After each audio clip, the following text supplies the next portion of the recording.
So uncivilized.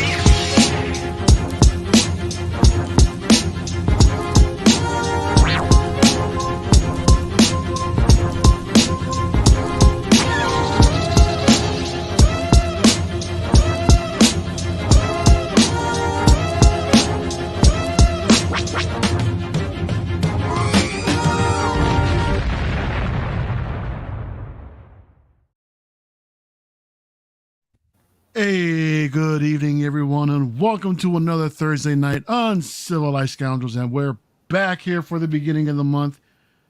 I feel like it's absolutely been a minute, man. I know we've been on hiatus for a little while because everybody's schedules can't get aligned, but we're here. You get used to us. We're going to be here every week for the Book of Boba Fett. How is that on my mind? The Mandalorian, because I'm sleepy.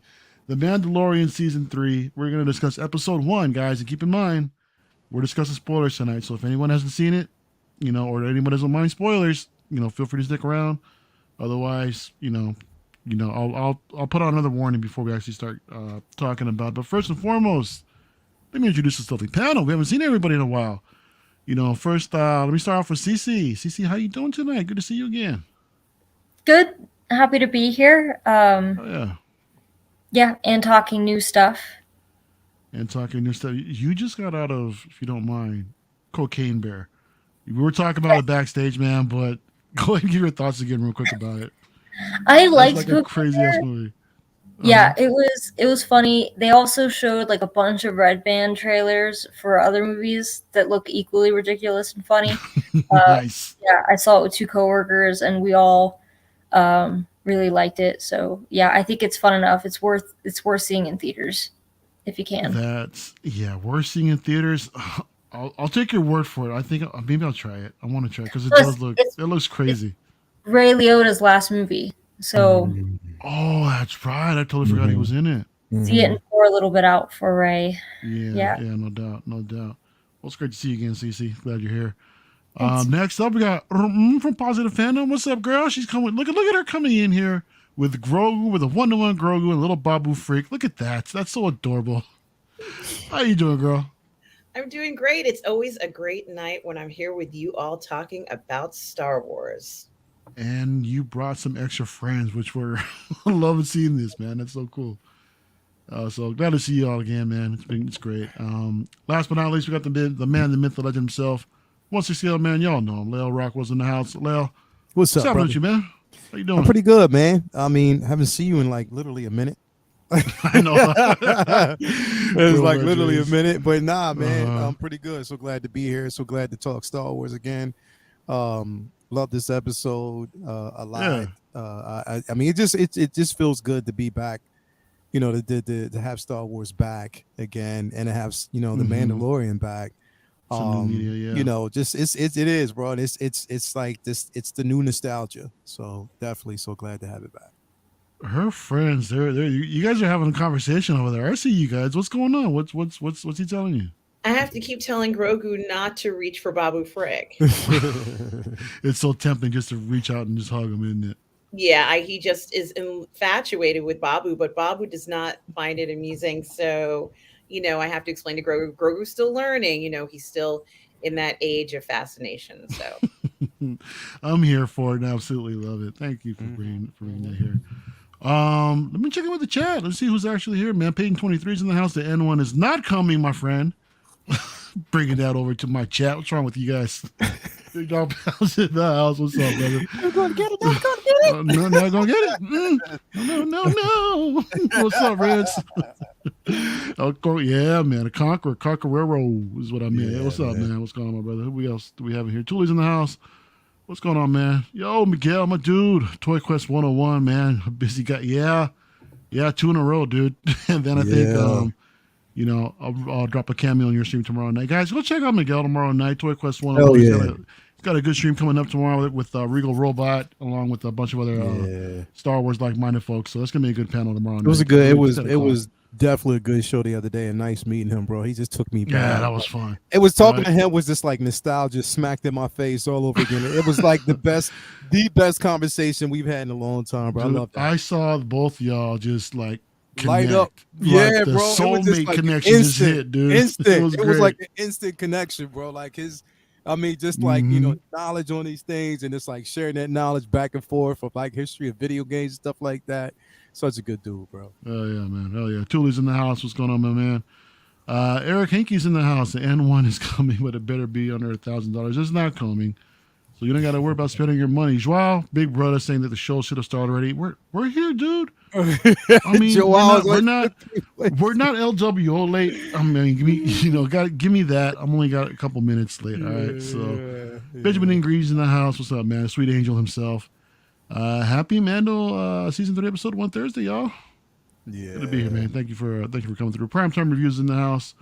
What's going on, buddy? Community Arcade. What's up, man? Joker J's in the house. Who else do we have? We got Jam Michael Jameer. What's up, brother? Hola, hola. ¿Qué pasó, gente? Chuck G's in the house. Who else do we have in here? We got to have OG fam when Star Wars was just Star Wars. You got to come through for a Star Wars show. What's up, man? Good to see you here. Some guys in the house. My dude, what's up, brother? Hermano, what's going on, my guy? And we got Rand Salentino. Doc Smills is in the house. What's up, Doc? Burning up the boxes as we speak. What's going on with you, dude? My dude, Calvin. What's up, Big Cal? See my man tomorrow night. We got or tomorrow morning, actually, man. Can't wait. Actually picking up Marcos from the airport, so that's going to be fun, man. And, yeah, big old Disney trip tomorrow. So just a dude trip only, so that's definitely going to be fun. So, guys, let's go ahead and get started with this thing, man. I'm going to go ahead and bring in now, I haven't gotten in trouble for this yet. So I'm going to go ahead and keep getting away with this, while we can. So I just want to go ahead and go through like a little bit of Wait, didn't we get with issue once? I think that was on but that was on channel. Leo's channel, man. I'm a nobody, Yeah. so we're good. We're good here. It was on We're my safe channel. here. It got stopped a little bit. Yeah, I'm not actually playing it. I'm just I'm just showing little clips in here. So here we are. We're back. We're actually at the beginning. Is the screen actually tripping out for you guys here when I do this, or is it? Because for me, it's like really jumpy. Can you guys see everything okay? Yeah. That's fine to me. So far. Okay, cool. Okay, cool. So opening shot, we're here with the armor. I can't see anything. My video was tripping. Opening shot, we're here with the armor and all the rest of the Mandalorians on a beach. We see her actually putting together a helmet. And she's putting together this little tiny baby helmet. Now, my first thoughts were initially that, hey, this is probably for for Grogu. But lo and behold, they're actually having a ceremony on the beach in which they are instating a young man, into the ways of the Mandalore, into Death Watch, I believe. So yeah, this older creed, man. So so they do that. They make him say his vows, and then suddenly we see Paz Vizsla here. That's actually pretty cool. Then all of a sudden, from behind them, there's this big old giant monster that comes out, starts attacking. Everybody's scrambling, trying to fend off the beast. And then they're doing what they can. They can't hold him down. Lo and behold, here comes good old Din Djarin in the N1 to save the day with Baby Grogu. It comes and eliminates this guy, and that's our opening scene. So me myself, I thought this was actually a flashback, to be honest. So it was this. Okay, so this thing kind of had me all over the place. For one, we see the armor putting together that helmet, in which I thought it was for Grogu. Oh, okay, cool. Then when we see the little boy out there, we're like, okay, cool. It's not Grogu. That's got to be Din, man, right? I legit thought this we're going like with a flashback, and then, but then Paz Vizsla was there. I'm like, okay, is this a younger version of him? What's going on? So anyway, and then it wasn't until Din showed up, I'm like, oh, okay, so this is present time. So my bad for actually thinking about that. But first impressions, man, I want to open it up to you guys. CC, I mean, so far so good. Opening scene. Yeah, I didn't think it was a flashback just because we saw similar scenes like this in the trailer, and so for some reason, I think too with the armor, I realized it was as present day. I will say I totally think that kid's helmet is like a really, really old Hasbro helmet because that visor is so large. That was what I thought was interesting, where it's like I kept saying, well, wait a minute, when you're a kid, is it that you're like eye line is pretty large, and then the older you get, the smaller it gets, because they assume that you're supposed to like be used to seeing out of a helmet. Like I don't know why it was just so different, the proportions. I understand the head smaller, but the like actual kind of T section of the visor was so thick compared to all the other helmets. But yeah, I thought this was, I mean, in at time they introduce like a new character or creature like this, I think it's cool. It gave me kind of like Crate Dragon vibes that we've seen before. I like that it did Death Roll.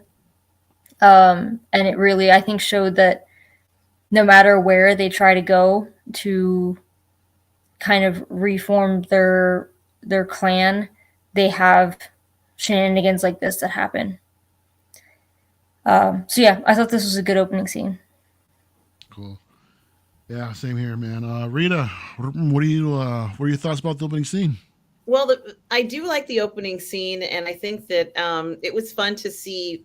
You know, I want to see more of this Mandalorian culture. I think we all want to see more of Mandalorian culture in live action, and certainly that is something that kind of, well, you know, let's be honest about it. After everything that had happened and this Children of the Watch, these guys kind of got scattered. We didn't know how many had survived. We didn't know. All we saw was that big pile of helmets, these Mandalorian helmets, and it was a lot of helmets. And it gave you the impression that maybe the entire clan or maybe that faction of the clan was wiped out. So now we can see not only have they not been wiped out, but they are still raising, you know, whatever. These might be their kids too, but let's say they could also be foundlings as well. So we know that the traditions are still in place. They're still being maintained. But we also know that since this particular clan, you know, the Children of the Watch, are very, very strict, you know, compared to the other Mandalorians. They're kind of like this group that, you know, can't blend in well with the other groups. And the other thing too is now they're kind of exposed. Before they were in this underground, you know, thing, and they would come out, one or two would come out, but nobody really knew what their numbers were. But here they're really out in the open. They're not underground. It doesn't seem like they're hiding. So they don't have that protection anymore from anyone else who might want to kind of usurp them or bother them. So, you know, Mando kind of swooping in this scene is very interesting because he's kind of like on the bad list because of what he did, although I don't think he did anything wrong. But, you know, he's on this bad list, but kind of like coming in here, saving the day. It's like, you know, I'm on the bad list, but I know you guys need me. I still got your back. Don't worry. It does, though, feel a little awkward. And, you know, even despite everything, even though he was raised with this group, he doesn't quite feel like he's fitting in. So this is something very interesting. And perhaps the reason why he doesn't fit in is because he's got this incredible spaceship and he has Grogu with him. But I don't really know. There's still something that's like between them. Something about Din that the armorer, she's not fully opening up about everything, but I think that she's going to kind of at some point feel that she has to do the full disclosure, but I still feel like Din doesn't have all the information. So he swoops in here, and I thought it was cool seeing the N1 and, you know, Grogu kind of pop up his head. But does it feel like 2 years to you guys? Does it feel that long? Not at all. This is like pretty much, I don't know, maybe a week at most, you know, if that, you know, maybe a month, but 2 years, that's pretty wild to hear. But no, I don't think so at all. What about anybody else? I don't think what they're saying tracks, and I told the guys that even afterwards, and they were like, "What the heck? Like that just doesn't make a lot of sense to me." Unless, like, the only thing I could think of is that the scenes. I mean, it still seemed like the scenes we saw with Luke, where he was giving Grogu the choice of either going back to Mando or staying with him. It seemed like they were still new to each other as far as like the training goes, not after 2 years, he gave him the choice to like bail. But I wonder if they're saying that to kind of like close a gap or so. Like maybe when the Ahsoka series starts, she could say that she's been trying to find, like it's been like 2 years or max, like more than that, since she battled the magistrate and asked like, where's your master, where's Thrawn? Yeah, it just doesn't, the only thing I thought about when I was watching the episode, as far as that timeline goes, is that when we see Navarro, it is really built up, and we saw it really built up in Book of Boba Fett. So I think that kind of tracks that it's been a few years since season 1 when we saw Navarro, and how built up it's been.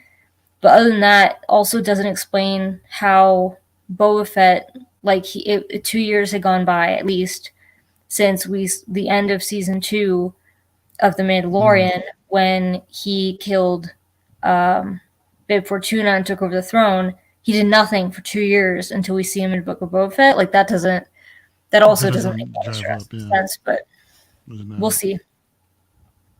Yeah, it's pretty wild. I mean, considering that much time has passed. I mean, I guess it may take that much time, you know, for the Mandalorians to regroup into a centralized area and stuff like that, because it seems like they've got their younglings as well, which is also kind of a trip to see, like you alluded to earlier, you know, Rita, and yeah, it just seems like they've got everything. I don't know. There's just, I don't want to say their society's blooming, but there's just like enough of them to gather where I think she had mentioned before in the last season that everybody pretty much scattered, you know, so to have them actually centralized now, I mean, I guess in that way it may make sense, but it just still seems crazy. Lil, what do you think, man? What are your thoughts with this opening scene, bro? No, I thought the opening scene was amazing. You know, I love again any episode with the armor in it, because she's such a mysterious character. You know, she's slowly, like, literally becoming one of my favorite characters in The Mandalorian because of her of the mystery. Shout out to Toya. She out there. But just because the sheer mystery surrounding her, I'm like, yo, I mean, she's dedicated, must be dedicated, because, like, literally all she fights with the tools that she actually had. You know what I mean? And that's her. But fun fact though, that the kid, in which it was announced last night, that's actually Jimmy Kimmel's nephew. Yeah, I saw Tui actually, or someone actually bring it up earlier. That's a trip, man. He's Jimmy Kimmel's nephew. It was on, like, he was talking because Favreau was on Jimmy Kimmel last night and was talking about it, and because he was saying how when he had him in the scene, you know, that, you know, they brought him in because, like, he, you know, with his martial arts background, like what he did before, because he was on the show before. But this time they decided to give him a role unmasked. And then Jimmy Kimmel was like, "Oh, so he told you he knows martial arts? I didn't know that." Like, so it was just crazy. It's like, but no, I love this episode. I love seeing, you know, like, the faction. Again, we know that they were spread across the galaxy for a little bit. You know, they went in hiding, and see that, like, there's a slow reformation, and I think a lot of that has to do with even Den's actions. Everything that he's actually done, you know, in the form of, you know, taking down certain factions, even, you know, his involvement with the different tribes and stuff like that. We know, you know, him being part of the Watch itself, also, you know, with you know, the you know, right now, you know, the atonement, you know, the actions that he has to actually take, him having a dark saber right now. They know he has the dark saber. And I think that, you know, with the armor, she knows that. She knows him holding the dark saber and having a dark saber means a lot in his journey. There's only so much that she can actually tell him at the moment. And I think that she knows more than what she's letting on. And we're going to find that out. We're going to find out there's going to be possibly a revelation even with Bo-Katan, you know what I mean, going down. So we never know. But I did love this. I mean, I watched it 5 times. And that's just like, and when it comes to Mando, I watch those episodes a lot just to kind of analyze, you know, pick out certain things, you know, just to see what I might be missing. You know, I love that, you know, even with the armor when she was coming out, you know, to, you know, with the ritual and stuff like that, that she actually had her, it would seem like she had her own guard with her the entire time. So it was good to actually see. But yeah, man, I enjoyed it. Is, you know, with that kill, because I thought, like, even when we saw the name of the creature hasn't been, you know, kind of let out. They didn't really say anything about it yet. No, I don't think it's been disclosed yet. But I thought that, you know, with that, I was hoping that the kid would be the one somehow to either kill it or be involved in it, so then he can actually get his insignia. I didn't know. But Yeah, and then comes by with the N1 that we're going to see from Hot Toys. You know what I mean? This Like he guy. comes swooping by, and but nah, Dude. I thought no, I love I love the opening, bro. I love the opening scene. The conversation, that she's having with him, like she's still sticking to it, like Mandalore no more. Yeah. She's again, she's still sticking to that. But I think, in my opinion, there's a lot that she's not letting on. She knows that he has to go on his own journey, and there's a lot that he's going to find out. But yeah, I love this. I love the opening, bro. I definitely loved it. Yeah, it was definitely cool. And now that was actually a good spot to transition to, a good segue into the next little scene where Din comes out and comes to talk to her and says, "Hey, man, you get that impression that she's still upset. Hey, you removed your helmet. We're not letting you back in. There's nothing you can actually do to get your ass back in here." And then he brings up this little this relic that he said that he got off some Jawas. Yeah. With some sort of Mandalorian transcription in there. That's also encased, in this material to make it was completely crystallized material, right? From Mandalore, yeah. From Mandalore itself, which is really interesting right now. That this two just don't care, man. He's on a mission to see whether or not this place is actually that dangerous and that poisonous right now. So which is definitely interesting to see. And I actually thought that we were going to get to this spot with this first episode. We'll go and talk a little bit more about that later. So this was interesting to see how he's bringing this up and telling her, hey, if is this not from Mandalore, and the Kree actually says that decree of exile would be lifted, and that I can be redeemed, and he's doing everything he can to actually be redeemed, so you really see that his heart is still in this, he still wants to be a part of this Kree, even after going through what he went through with with Bo-Katan and her team, removing his helmet and all that, he's still very much part of Death Watch, man. So I'm really looking forward to seeing the rest of the season, to see where he actually goes with this. I'm still bummed that it's only, the rest of the show's only been eight episodes, right? But with two more hurt, come on, writing team, just give us make it an even 10. Real quick, I just want to jump back into chat, and not paying attention to some of y'all. Single Songwriter says, the High Collectors, I'd like to know what some of the what was the thing that Grogu was looking at while they were in hyperspace?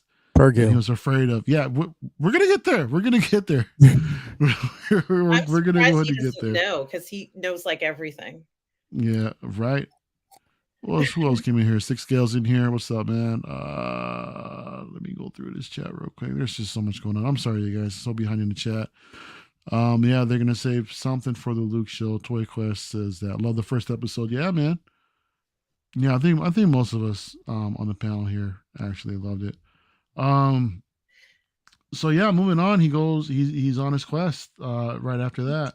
But what's really interesting about this part is that since the armorer already knows that it's presumed, let's say, for I don't know how long, 20 years, 30 years, that Mandalore and this place where you can redeem yourself doesn't exist. It's like a Pandora's box quest. What is he really going to be finding when he goes there? It's not going to be, we can't assume he's going to find that, but it's very interesting. It allows them to have control over who is and isn't part of the clan. So that's something else that I think is very interesting. No one can ever be redeemed if the place where redemption is held doesn't exist anymore. Like you would find an alternative way to do it. But that's the only way, and that way is now impossible. So, I think it does say a lot about this group. They're control freaks, and they don't want him to find this place. That's why she's not challenging him. She's like, well, he'll never find it. Yeah, this is the way. She's not expecting him to find it, and it feels very Pandora's box because we just don't know what he's going to be stepping into. So there's that kind of, at least for me, that kind of theme in this as well. So it's very interesting that she's playing along, but she does not believe he's going to find it. I'm sorry, I was muted. Yeah, I'm just actually trying to cue something up real quick because I want to try to get into this next scene here in which they Din jumps into hyperspace. I wanted to get this up specifically, just for somebody here. Yeah. Going back to single songwriter's comment, man. So they're in hyperspace, and then Grogu sees sees these space whales. Yeah. Which was interesting to actually see these come in the show right now. Yeah. This was my favorite scene out of the entire show. I agree. This was my favorite scene because the thing is, we know that, force sensitivity is really important to the Purrgil. So for them, which is harkening back to Rebels. So we know, like CC, I'm telling you, when I saw it, right, I got giddy as hell because I'm like, okay, they're making references to Rebels. These things, the Purrgils will basically play a very interesting role. And what was decent about it is, again, force sensitivity is a must, and how they were following along with the actual ship. They can sense, they definitely did sense Grogu. Now, the thing is, Grogu sees them, and I know that basically he can sense and feel the force, but that fear in him at the same time. But that was the dopest scene, like just seeing him look and gaze. And in that shot, I was like, yo, this is my favorite scene. Like, I just was rewinding it and going back. It was such a dope scene. It sort of reminded me of what we actually saw from Solo, when they were actually traveling through the mall. So it was definitely dope. I loved this scene, and it is definitely going to be. It is an Easter egg, so what we can possibly see, further on this season, or what we'll see in the Ahsoka show. But I'm glad that they were showing it with Grogu. I'm glad that Grogu got a chance to see it, that connection, because that force sensitivity is there, and they are highly connected to the force. And showing that hyperspace travel, again, we already know, for anybody who, if you know, if you've seen Rebels, So definitely, I was excited about it, bro. Damn, John. This comment of the night coming up, guys. My 7-year-old daughter Kenzie is flipping out when she heard that you guys are back, and she's so excited for you guys. Never seen her finish her homework so fast. That is dope. Oh, Jan Michael Smith, dude. Thank you for that, man. We really appreciate that, dude. Man. Kenzie, if you're watching, hi. Glad you actually got your homework done, and I hope you're actually doing well. Definitely. And enjoy the show. Thank you guys for watching. Because that was just such a oh yeah. Well, I think everyone could probably appreciate the scene. I agree, it was my favorite scene of the episode. I think too because it's, I might be eating my words later for this, but I think the reason why I love this scene so much too is because of the entire episode. I think this was the one that told you the most about what's going to happen in the future, if that makes sense. Like they didn't do this as like a small nod to Rebels. I think it goes deeper. Like it's one of those, like, again, if you know, you know. But yeah, I think this was up there with the scene in Andor with the TIE pilots during the Eye. Yeah. One of the favorites for me. And also seeing that scene through Grogu's eyes, like that kind of wonder of a child was really great.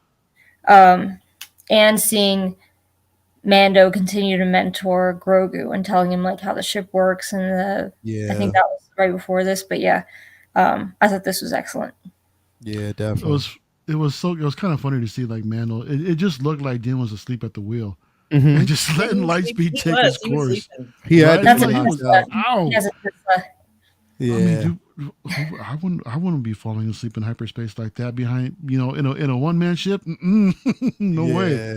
Yeah. I wouldn't. But yeah, this was so cool to see. Everybody in the chat, seems to be in agreement that how epic this scene really was, Lel. That's really cool that you pointed that out. And I believe it's definitely a setup. The parallel for Ahsoka and what's actually to come, because we saw at the end of Rebels, what happened. Where they're at with with Ezra and everything. So I'm looking forward to that show too, man. It was just the thing is like in seeing us seeing it through Grogu's eyes, the wonder, like you said, CC, the wonder, but at the same time, the level of uncertainty, the fear. So he's like, yeah, let me just go down here with my pops and just like chill with him for a little bit, because I don't know what this is, but I feel something, like something is there, like, you know, just that level of connectivity. And it was sort of like even with the travel itself, it sort of felt like they were ushering him in or making sure like it was safe passage even for him. You know what I mean? And I loved seeing that, like that whole thing. And who knows how much, you know, Grogu, 50 years old, you know, as a child, how connected they are to him, you know, through the Force. You never know. Right. So it's a lot, man. And I loved it. I just loved to see. Yeah. Beautiful moment, man. And that end one that we're going to get from Hot Toys. Yeah, stop, dude. So it's coming up next. We've got Din showing up, you know, on Navarro 7 to the outpost, only to find that this place is completely changed from top to bottom. This particular sector has been renovated and civilized, might I say. Yeah. Yeah, right. It's been rebranded. It's been rebranded, exactly. So this was actually pretty cool to see. I mean, there's so many different, you know, versions of life out there, from just your regular, you know, your regular human beings, along with droids and aliens. I mean, it's this. We saw Kawaki and monkey lizards in a tree. You know, we saw like a few of them hanging out, and this was, you know, this was Star Wars coming back. You know, for me personally, you know, just kind of. I had no idea they were arboreal. It was nice to see them free, right, on a pyre, so that someone could eat them. Yeah, exactly. Yeah, they deserve to live too, right? You know, they're not all completely food. Comes across IG-11 statue. So, you know, we'll a little foreshadowing for things to come. He meets up with Grief Karga. You know, they come and say, "What's up? Good to see you. Glad you're here." And he tells them how the place has changed. You know, he's the magistrate, right? Oh, excuse me, the Grand Magistrate, Grief Karga. You know, yeah, he's here doing his thing, and they go into his office, in which we see little Grogu spinning around, using the Force to spin around in the chair playfully. So that was, you know, that was kind of cute. And Mando's telling him that, hey, you know, I've been banned, you know, what have you, and he he has an idea of, you know, I think it was this part, you know, I forget what, you know, what's going on. He wants to basically, you know, bring IG-11 back. So they come out of his office, and then they see these pirates that are actually coming back, you know, to the area to, you know, reestablish themselves, you know, in the area, trying to cause havoc, if you may say.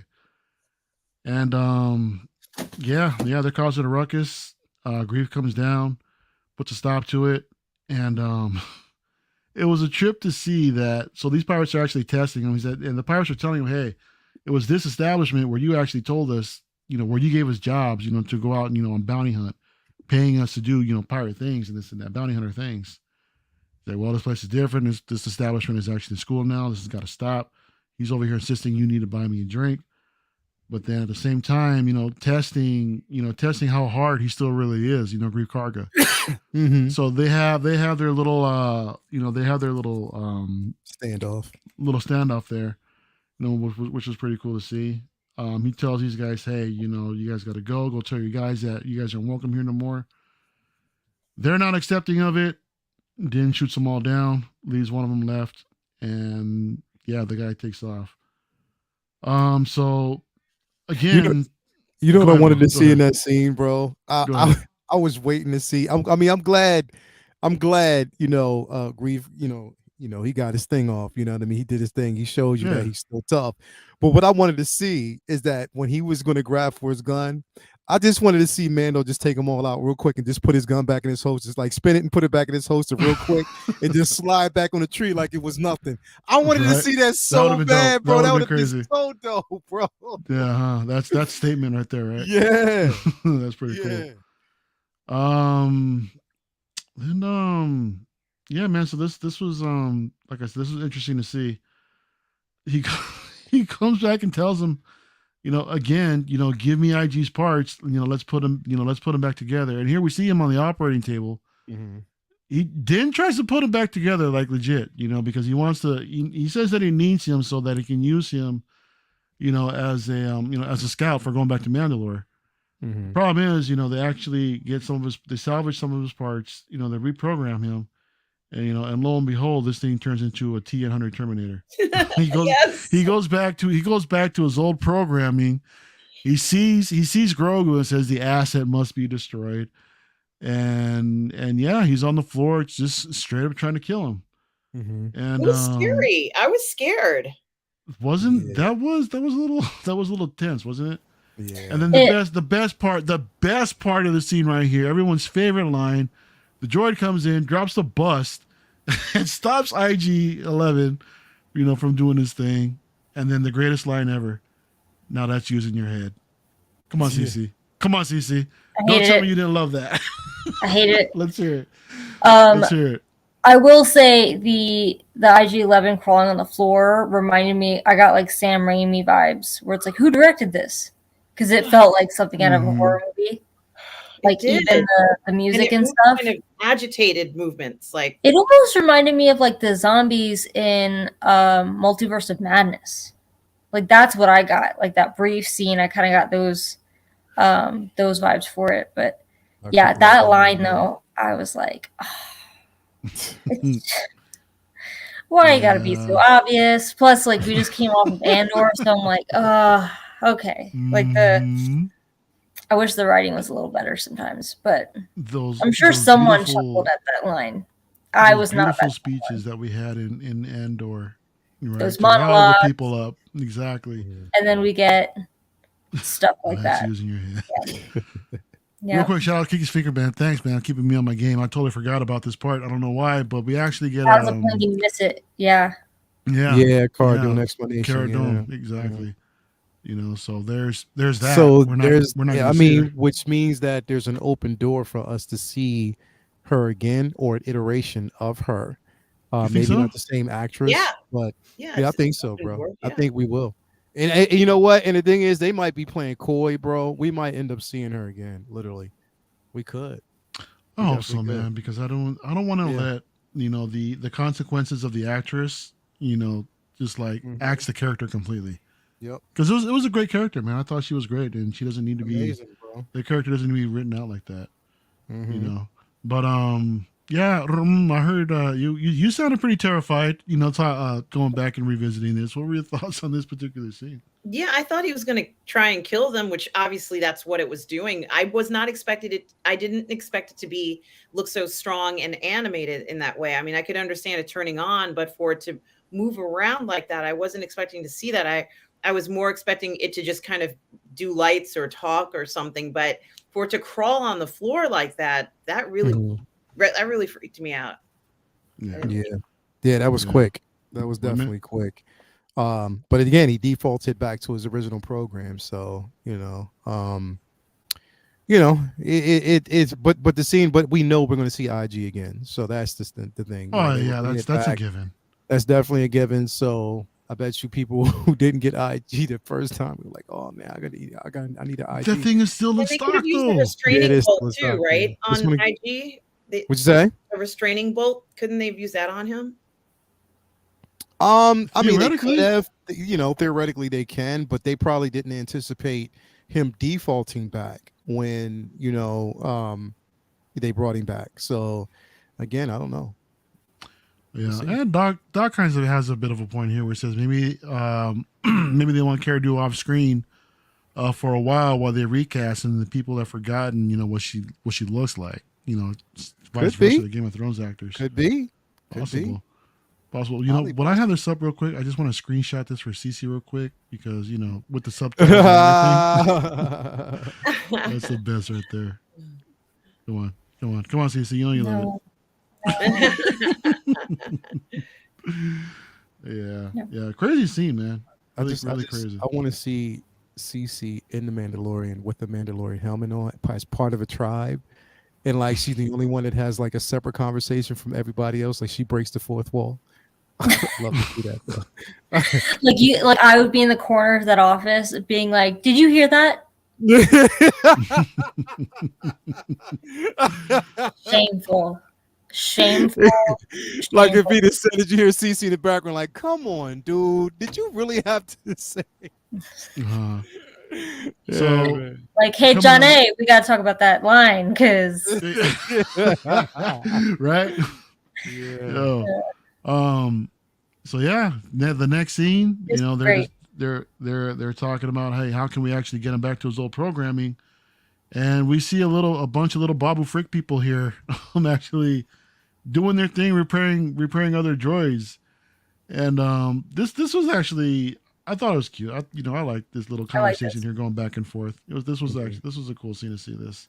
Well, I also liked that they were all, like, obviously we've seen Grogu as a practical puppet, but I love that they were also practical puppets. Like, you know, they were in Rise of Skywalker as well, in case that's a movie that people tend to want to forget about or push out of their minds. But, I love that they were practical effects. I love that he was sitting there, like, squished. And Grease Carter felt the need to translate every sentence. It's like, bro, we got it. Yeah. Even though they were speaking more clearly, where he's able to understand them, but he had every little thing. You had to go back and translate. And it wasn't. And what I liked about that scene, it wasn't a forced comedic moment. It was just flowing. Like, you know what I mean? It was just because the thing is, Den is funny with the helmet on because he's serious. But it comes across like serious funny because he has to correct certain things. Like my favorite episode of all when it comes to Mandalorian is when he had Grogu on his ship trying to put those parts together. Bro, was like, he fried him. Yeah, bro, that was so funny, bro. It was my favorite part. And then here's this probably the scene of the night too, along with that using your head spot. You know, one of the cutest scenes that's out there. Grogu gets all excited, thinks these little guys are a pet. These guys are freaking out. I started seeing memes all over the place, like how my cat feels, you know, when I see him coming home from work, first thing. So yeah, this was cute. Yeah. So that's this the guy, thing is, he just thinks it's cute. That's all. He just wants to have it for a pet. Like he just wants to keep it and hug it. Tell me, if they made a statue of this 1-to-1, I know you'd get this, right? Absolutely. Yeah, no doubt. So they're here talking, say, hey, you know what, your guy is done. There's better off getting a new droid. You're not going to do nothing with him. They set up. This is where this thing falls apart for me, to be honest. The formula kicks in where, hey, these guys need a part. I need something to get this guy going again. The man goes, hey, well, what if I go and find a part for you? Then I'll bring it back to you, and then we'll get my friend back. It's like, yeah, okay, whatever. So this is one of the things that it's getting old, this formula for me personally, when it comes to the show. Mando finds himself in a bind. Mando needs help. Mando finds the help. The help needs something from Mando to send him off on a quest to get the thing, and then off we go. It's a video game, basically, and it's still I'm still watching it, it's still entertaining for the most part, but it's like, come on, man, we're gonna see this type of formula like for every single, or most of the shows, most episodes in the show, man. Me personally, I just think it gets old. I don't know if all of y'all kind of picking up to that. I know Cece has, I hear her and Matt talking about it all the time, and I'm right there with you guys. Well, I think Rita could agree with this too. Like, I think it's like cut that out and just go to the mythos. Like, let's go to the bread and butter of the actual story, not the side quests. So it's like the sooner we get on Mandalore, the better. The sooner there's conflict, because honestly, I was thinking about it and I was talking to a coworker about it today, where it's like, since Moff Gideon was, I guess, arrested, or was he sent to the New Republic Tribunal, I think, we haven't really had a big bad. So I know season 2, it feels like it ended quite a while ago, but I feel like they should be setting up like the newest conflict, and I don't want that conflict for Mando to be a lack of childcare, or like these side quests where he's having to like run to the Star Wars equivalent of Home Depot to get a part to complete another quest.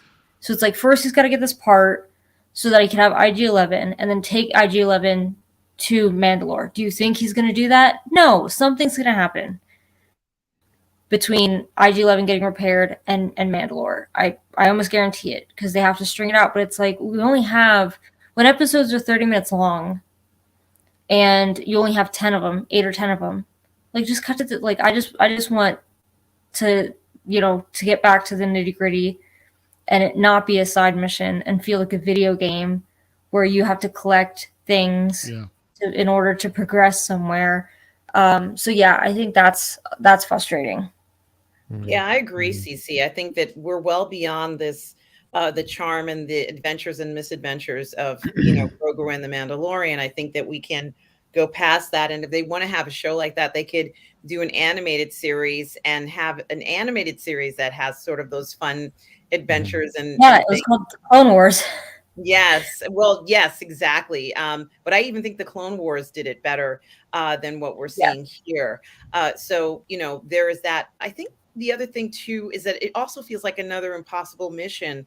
He has to somehow find this incredibly rare piece in the galaxy. And, I'm like, okay, he can find this incredibly rare piece. I guess he can find anything and do anything, but there has to be some things that he can't possibly do. And there needs to be some kind of meaning behind this, because it doesn't quite fit, what I think he really needs. Supposedly he wants to go ahead and see if he can find this, like I said, this Pandora's box of an impossible location. It doesn't really make sense in that regard. He has to have some other deeper meaning as to why he's doing this. And I think we do kind of get a sense of where it might go, because that encounter with the next character, which Mara is going to bring up in a second, has more meaning to me than, even though it was cute to see the creatures work on the IG-11, it's like, okay, great, they can do it. It really wasn't anything that was so, groundbreaking, or we felt like this was amazing. There had to be something else or some other element to it. And we didn't really have that in that scene. So it just becomes a retrieval mission.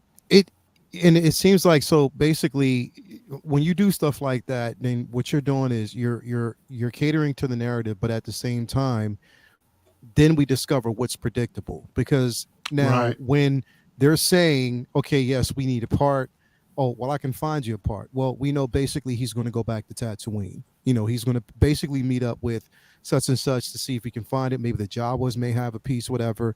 Okay, from there we know that we're going to get, R5 that's going to now pilot the cockpit to, basically the, the N1. So it's like, now we've seen what was in the trailer. So you're setting this up already. So now we know that, okay, cool. You're saying that you need to part. Okay, you're going to go back to Tatooine. He's going to end up on Tatooine, again. The only thing that's unpredictable is what's going to happen on Mandalore at this point, because we know that he's going to play an entire role of trying to be the caregiver to, Grogu, and, trying to bring him up. So it might be peril. And the thing is, like, I'm patient to see basically where they're going to go, because I'm just happy we got Mando. But I knew this was going to happen, in a sense, especially coming off of Andor. Such richness in storytelling. The dialogue was on point. Like what we got with that, and how you were involved in those particular characters, so involved. Now that after that, it's like, okay, you set such a bar, a precedence with that show when it came to dialogue and how incredible it was. Now we're going back to the Mandalorian, and shows like Book of Boba Fett and stuff like that, where the dialogue is written again for kids. I just think that they need to step it up a bit. Like they just need to step it up, and give us more, more peril. It needs to be more peril. It needs to be, something that's leading, like you said, we need to basically get a hint of the big bad, and hopefully we get a hint of that on Mandalore. We know that we're going to see Moff Gideon again. They've already said that, so we'll end up seeing that character again. But I just hope it doesn't get so predictable. It's Star Wars, we know, but I just don't want it to be so predictable. We're still going to enjoy it, but we just don't want it to be completely predictable. You know what I mean?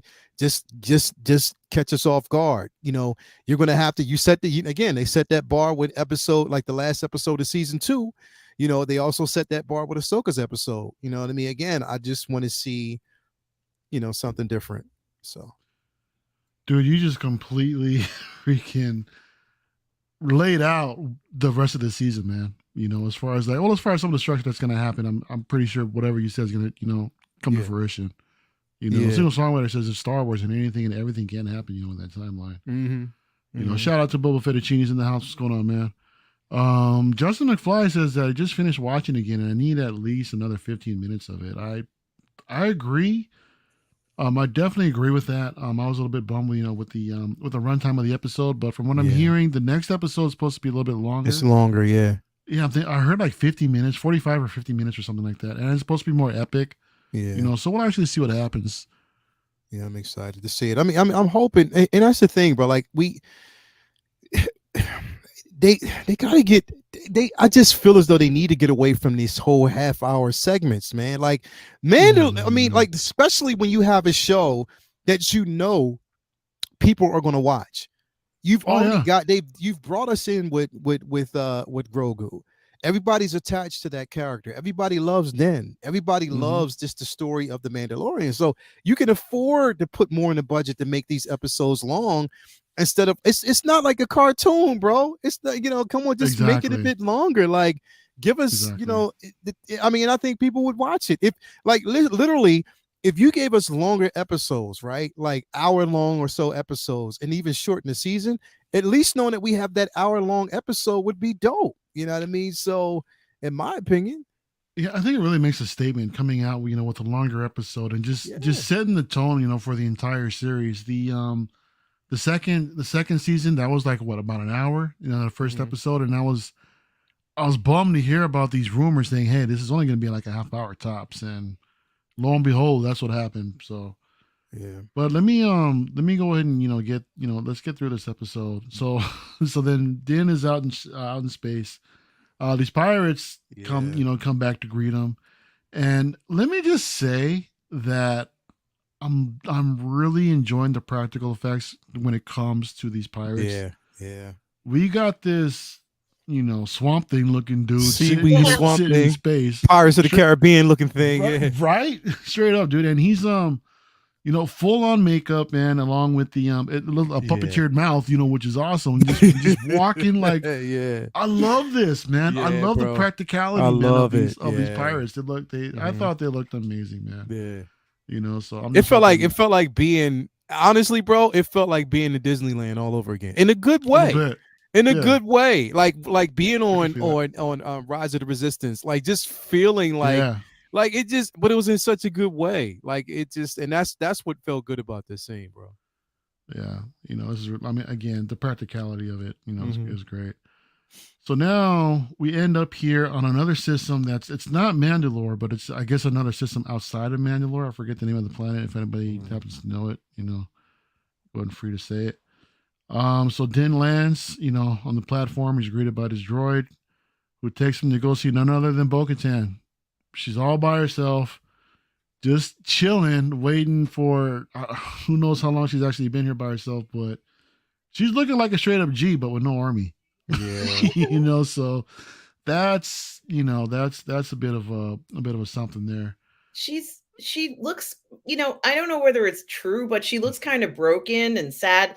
And I'm wondering if they're going to give her Mandalorian mojo back. No, not without that Darksaber. You know, this is like the second time she's lost it.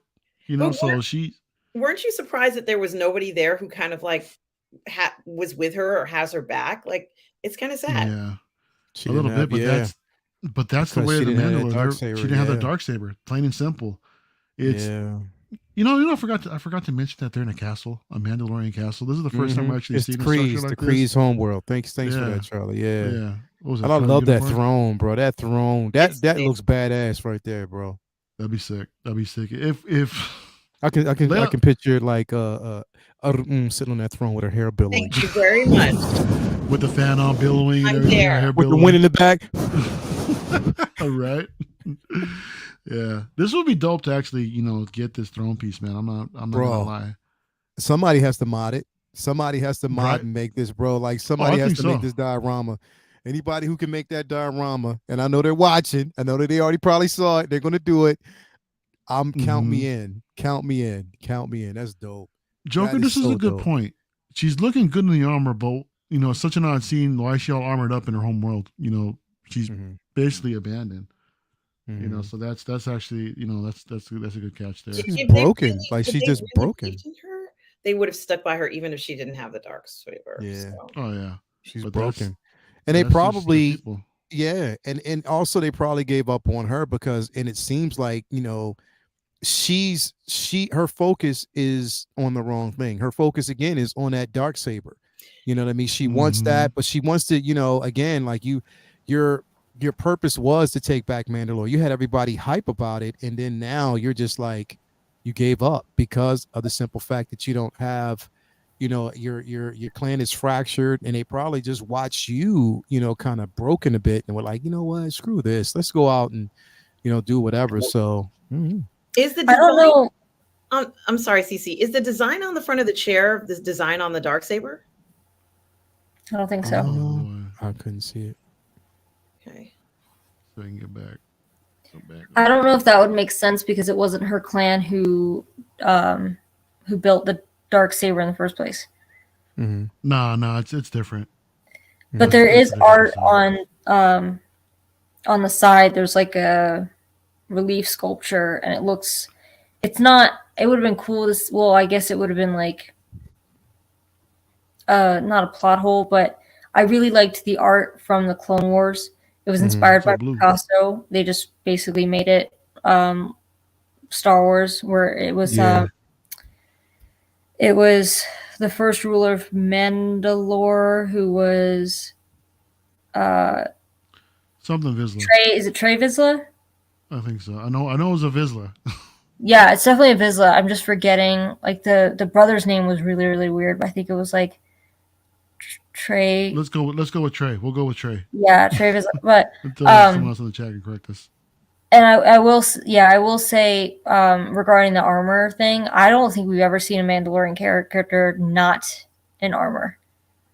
Like, I'm trying to think of Sabine Wren. Like, I think the only one we've probably seen is Boba Fett, and he was forced to because he didn't have his. Tar Vizsla. Okay, I moved the R.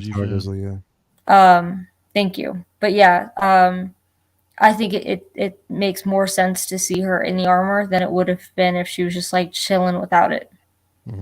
Maybe her sister was the exception in Clone Wars. I don't think she wore armor, but also she was a pacifist, and that was the whole deal, is that she was a pacifist.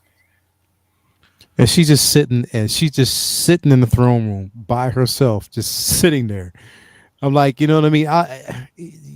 Again, you know, just broken at this point, and you know, not a care in the world. But we know we're going to see more of her, though. It's just like the first episode. Absolutely. So yeah, definitely.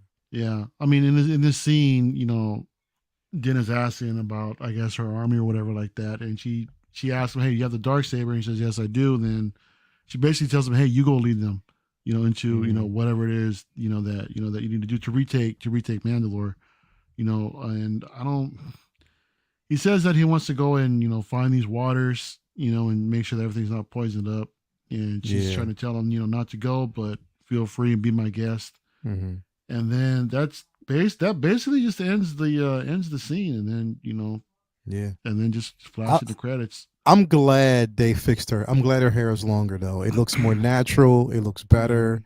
I love that look. I love the new look. You know, of the character and stuff like that. Yeah. So we're at the end. You know, we're at the end of the episode, leaving us hanging, you know, for the next episode next week, which is, you know, it'll be here soon enough. Again, here in the next episode is a little bit longer, so a little bit more epic, but I'm definitely looking forward to see what's going to happen next. You know, it's just like we were talking about earlier, the whole predictability of it. You know, I just hope that we can get past that and just, you know, getting some good Mandalorian series. But like it's super predictable, but it's still fun. It just still feels good. It just feels good to be back in this world. You know, it definitely captures the essence of the you know, the foundation of Star Wars. You know, in my opinion, the original trilogy aspect, you know, is still there. It's there, like it's the feel of it, like the feel of that. You know, whereas Andor was just more mature, and a lot of us wanted to see that mature aspect of it. This puts you back in the feel of Star Wars. You know what I mean? So, I definitely enjoyed it, bro. Like I said, I was entertained.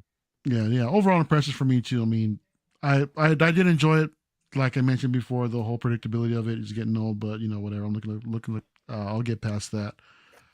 How did you feel about this first episode? You looking forward to the rest of the season? I know you're looking forward to the rest of the season. That's a dumb question, but what'd you think of it? How was the overall? I loved it. I think it had I think it was a fun episode, but I have to kind of wonder, there were certain things in it that made me question things. For example, and it is true that Din was teaching Grogu certain things, but because of what he's doing with Grogu, I have to wonder what their plans are for that character. And I think that this could fall very flat if Grogu doesn't actually grow as a character properly on the show, because there's only so many cute scenes that we're going to see Grogu do. I think that he has to have some more profound purpose, and we need to see a little bit more of that. So right. If they don't do that and he just continues to kind of, be along and kind of pop up here and there, it's not going to feel like a show with much depth to it. I also think the same for Din. I think that he has, he needs to have more of what it is that makes Din this character that we feel like we have to believe in. It's great to want to do the right thing, but we also have to feel that there's something else to him, that some other kind of significance to this character in the grand scheme of things. So, he's not doing bounty hunting anymore. What exactly is he doing, and what happens after he finds this virtually impossible lake that he's supposed to, go into the waters? Like it feels like an impossible mission, and I'm not quite sure whether I'm utterly excited about him going on impossible quests. Yeah, definitely. It's going to be exciting to see where he actually goes. We know his mission for him trying to, be a tone, but we're all looking for the adventure, in between, all of that. It just seems like there's just so much to cram in here with so little episodes, and I don't know. We'll see how it goes. CC, what were your initial? What do you think of the episode overall? I think I gave it like a 6 or 7, maybe a 7 out of 10. I thought it could have been better, but I think it was a good episode. It wasn't one I had like a lot of, negative thoughts over.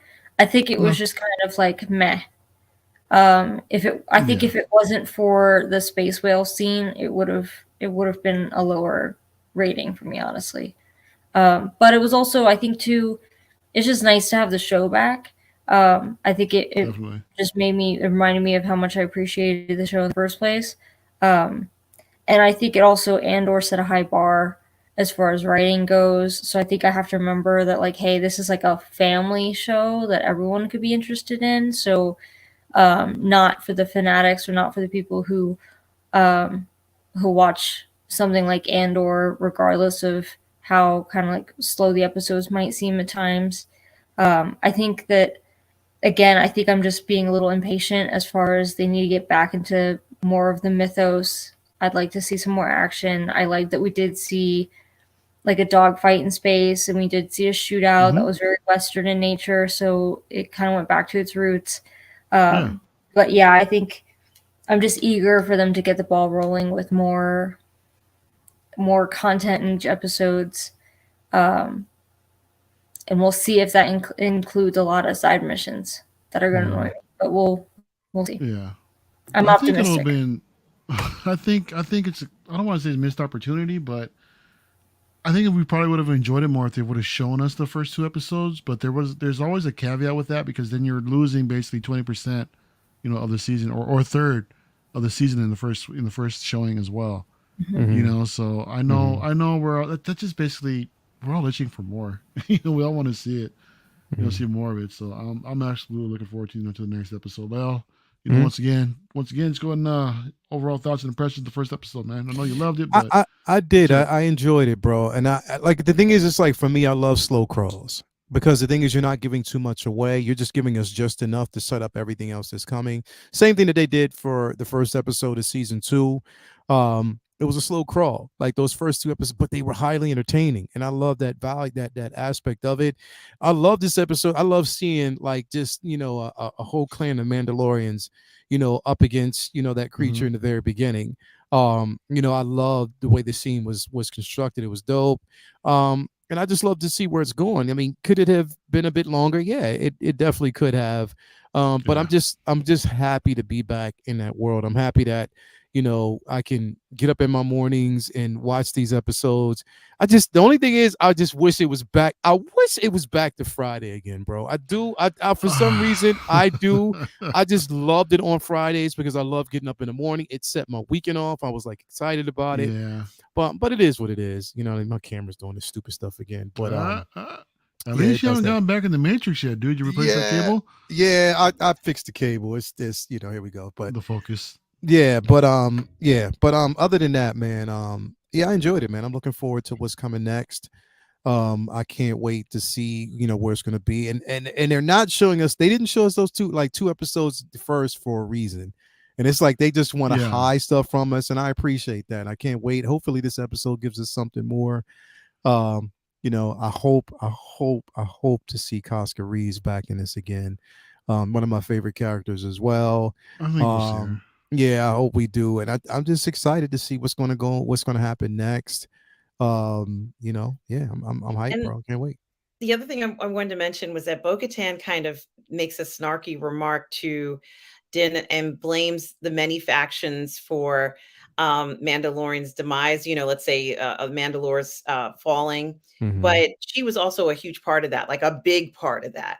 And she kind of overlooks, she doesn't kind of, if you just, let's say if Din didn't know any better, he wouldn't know what a big role she played in this. And so I think that, that might also be why she doesn't have anybody who has her back. And perhaps Paz Vizsla and not Bo-Katan will challenge Din for leadership and get the Darksaber from him. That's going to be interesting to see, because we saw his reaction when he saw when Din had it. Automatically, hey, that belongs to me. This is part of my family. This is a family relic. He's going to try to shoot his shot again. So that's definitely going to be interesting. The some of the chat is talking about 8 out of 10 for them. I think I'm going to go 7.5. I don't think I can get to a full 8. I think 7.5 is, still respectable. Peyton 23 still saying, 8 out of 10, but the episode could have been a little bit longer. Yeah, I definitely agree. I just want to catch up with the chat a little bit more. Does anyone else went on when Bo-Katan referred as a Darksaber as that thing? I think, I think with her, it's just, she is really envious right now and angry. Like she has so much hatred, not hatred, but she's just angry. And on top of that, failure that her plan didn't work. Originally the plan was for her to get the Darksaber back in hand.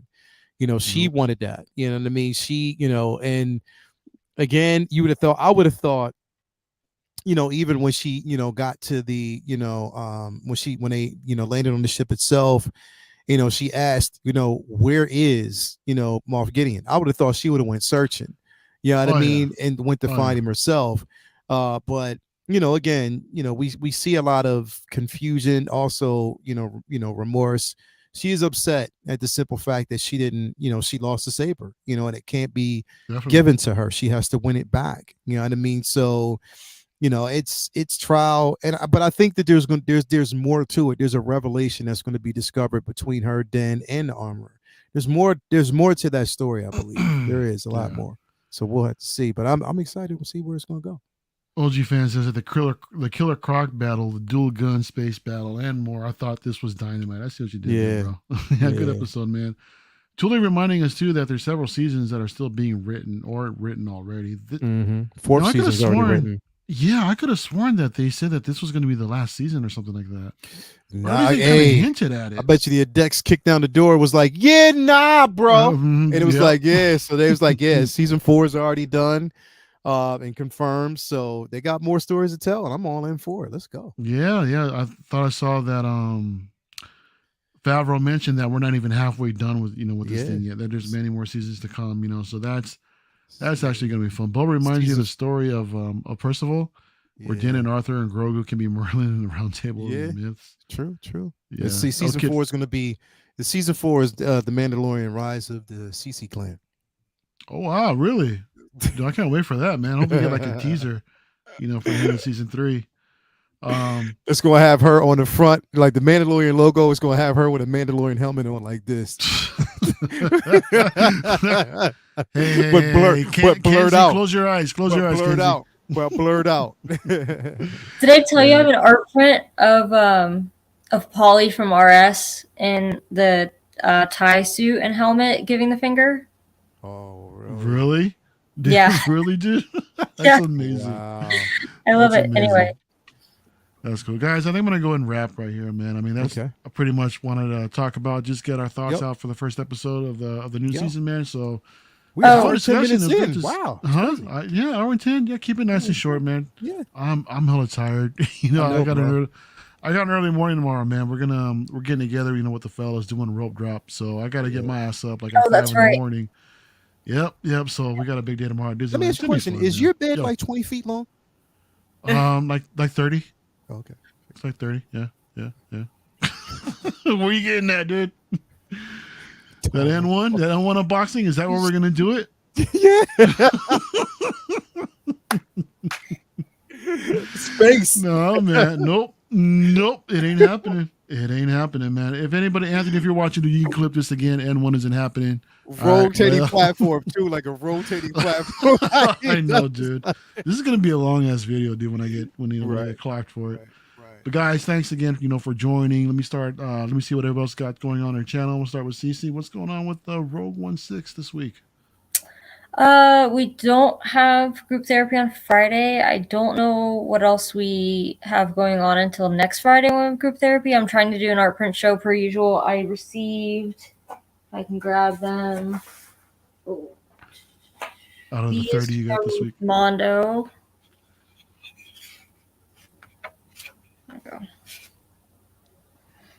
Oh, nice. I like that. Nice. Yeah, so they're from Canadian artist Jason Edmondson, and this is his first licensed Star Wars prints, and they were timed. And I'm looking forward to many more of them. Oh, that's cool. I honestly think Kenobi is my favorite of the two, even though I'm a huge Vader fan. So yeah, happy to have those. I also picked up the Andor prints from Chris Valentine, which I was super excited about. So hence, I'd love to do an art print show on that stuff. Recently, we did also just quietly pass 2,000 subscribers on the channel. Congratulations. That's awesome. So I say quietly because out of nowhere, so Chris did a collection tour video and it went viral. That was dope. Yeah, so it's sitting at 77,000 views. Yo. That's crazy. Yeah. So but it was like next thing I know, I just look and we're over 2,000 subscribers. So that's dope. That's cool. Congratulations, man. Thank you. And I talked, I don't want to say too much, unless I already said it on the live show on Tuesday. Dude, I don't know. It was 1:00 in the morning. But I was talking to an artist about maybe being on a show to interview him. So we'll see how that goes. Yeah, let us know. And I don't want to say too much or commit to memory because the time zone situation is gonna be weird. But he said he would be open to it in the future. Look at this. Jason, he started this whole thing up. The N1 is coming, and now the rest of the chat, single songwriter, N1 is coming. What else? Pain 23, N1 is coming. Who else mentioned in here? And Tremble Does trying to say that my beard is coming off. No, it's not. My beard ain't going nowhere because this damn thing isn't coming. So there's putting a wager on this thing. If this thing comes out, during the season airs, people want to see me shave my beard off. So that's not no, it's not happening. It's not happening. But anyways, appreciate you guys. Thank you for coming through tonight. Great to see you as always. And what's going on with Positive Fandom this week? Well, on Positive Fandom, I am doing my Sunday brunch show on Sundays at 10:30 a.m. Eastern Standard Time. I'm also doing my live watch parties for The Mandalorian, obviously, and review shows on my channel. I'm also doing a number of different review shows for historical films on Positive Fandom. So I have a lot going on there. You can always find me on the Bird Network, and you can always find me here on Uncivilized Scoundrels as well as Lorena Creole's channel. So please do check that out. And just so happy that we could be back here again this Thursday talking Star Wars. Absolutely. And we'll be back next Thursday to talk some more. Yeah, man, it's going to be nice. So again, Reader, it's always great to see you. Thanks for coming through. Leo, what's happening, man? What's going on with the 1/6 scale, man? Oh man, thanks for having me, bro. Thanks for putting the show on tonight. I mean, it's so good to be back and talk about some Star Wars like we always love to. We have what we got, Figure Flex Friday, of course, tomorrow night. I think we do, because I know Toya wants to go see Creed 3, so we're gonna go see that as well. So we might, I think we have that. I got to check and see. Sunday, of course, Collectors Lounge International, Comic Book Talk with Friends on Monday, Say What Wednesday, and then back for Uncivilized next week. So definitely I'm excited about that. Let's see here. I got a couple videos that I'm actually dropping. One right now is going to be for the Vision and the Vision. Take your position for that. And hopefully I get that Ahsoka soon, because as soon as I get that, it's going to be another take your position dropping, so I can't wait for that. And also I'm going to be doing a corner coming up, like another episode of the corner coming up when that N1 Starfighter drops, so stay tuned for that. You will be seeing that soon. Y'all are too much, man. Y'all need to stop. Oh man, well, it's always good to see you, bro. Hey CC, I told Mario I'm going to take a cardboard cutout of Mario to Celebration, like with us, and take it there, so he's at least he's there. Yeah, in some way. Hell yeah, bro. Because we had so much. LA is just so memorable. It's never going. I can't replace that moment. What you say? We'll stick it in a telephone booth. Yeah, right. This photo ops and stick it in different places, stuff like that. It's gonna be fun. Photo ops, dude. Right? Yeah, right. Taller than I actually am, dude. Like Mario was here. Hey, there you go, man. Take all the picture in front of the Eiffel Tower, do it in front of Big Ben, man. Wherever you guys go, take me to Disneyland with Cal. Yeah, right. So, but yeah, man. As for me, man, we're LWO actually went down last night. Instead of tomorrow night, I'm gonna be out of town for the next couple of days. I'm gonna take a short hiatus, taking the weekend off. It's gonna be nice. So yeah, man. And the next week, I don't know. I'll be where I'll be. I got like nothing planned, but just where I end up at, you guys will find me. But anyways, thank you everybody for coming through tonight. Thank you to the panel. It's always great to see everybody. And and until next time, we'll see you guys next week. Stay civilized, y'all. We out. So uncivilized.